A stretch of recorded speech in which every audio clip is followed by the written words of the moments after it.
when I walk down the sidewalk, I have a side. Okay? It's the side that I'm on. It mirrors traffic. It's the right-hand side.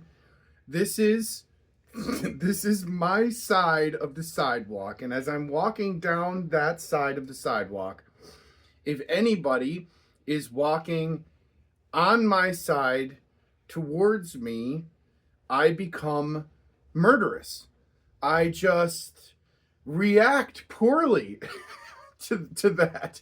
It's one of the things that I've been looking at for a while now, very openly looking at and talking about with friends. And as a matter of fact, I'm happy to say that I actually don't. I laugh more than anything else when these thoughts crop up because it's so ridiculous. It's such a silly thing. But like, God forbid a couple is walking hand in hand towards me and taking up most of the sidewalk. It really riles up that territorial part of me that it just, oh my God, it's just like raw. And really, what it boils down to for me is, don't you see me? Don't don't you care? Will you care about me? Will you make room for me also? Or will I be the one that always has to make room for you? Right? Like these feelings of fears, these these worries about my place in life. It's amazing like what you can find if you just look at these internal conflicts that I have inside. And I want to use that example to highlight something that confused me for a very long time, which was in sobriety. A lot of programs use these coins to say, "To thine own self be true," and part of the literature in the fourth step, actually, it says. Being convinced that self, I'm paraphrasing, but being convinced that self in all of its manifestations is what was the problem.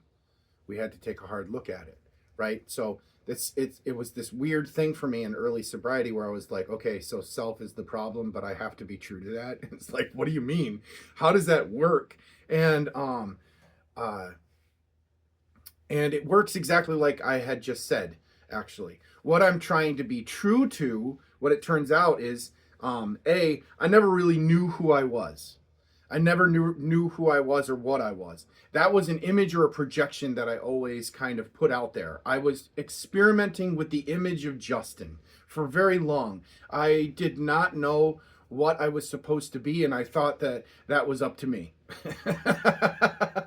Turns out it's not. And that's a good thing, actually. Through years of just looking at my reactions and my responses and how I treat people, it dawned on me that to be true to myself is to be brazenly honest with my thoughts and feelings, and not just by myself, but with others, like with you, right? And to openly inspect the ridiculous thoughts and feelings that I have about the world. You see, those were the things that I used to harbor all the time. I didn't want to let you see that because I thought it was bad. Or like I was kind of like, I'm going to screw up this word, so I'm not going to say it because it sounds like farting. And but back a long time ago, during the plague era, there was a group of people who would whip themselves because they thought it was they were morally reprehensible, and they thought that if they did this enough, that God would take the plague away from them, right?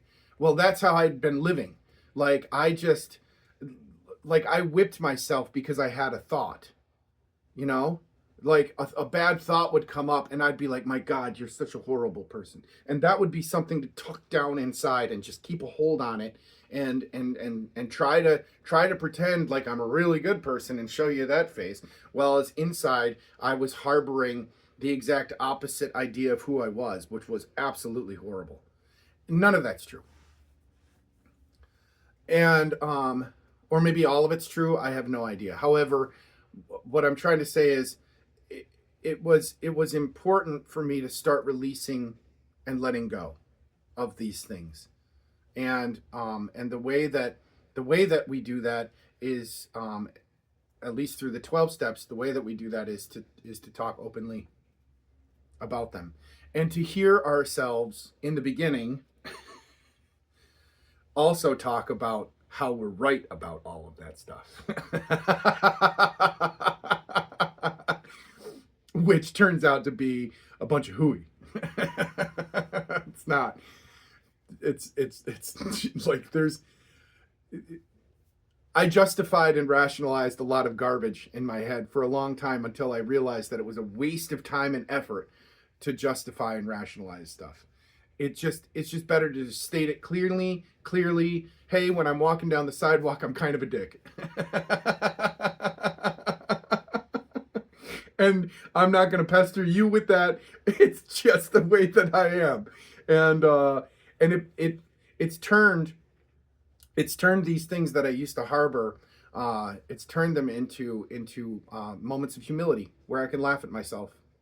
You know, like I can just, like, this is ridiculous. This is the silliest thing in the world. How could I possibly think that? And what a great thing that is, you know, to be able to look at something and share it with others that I used to be terrified of and now just laugh at. It's totally worth it.